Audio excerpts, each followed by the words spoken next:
The Diskus is a round plastic inhaler that contains powdered medication.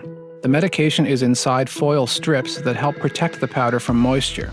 The Diskus has a dose counter that counts down after each dose. Here are the steps for using a Diskus inhaler. To open the Diskus, hold it in one hand. Put the thumb of your other hand into the thumb grip and slide it all the way back until a click is heard. You will now be able to see the mouthpiece and medication lever.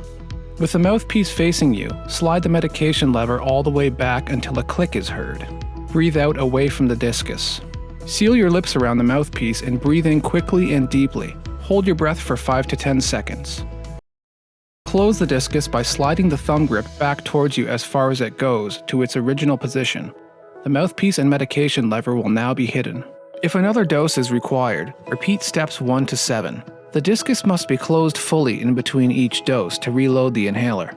After taking an inhaled steroid medication, rinse out the mouth or have a drink.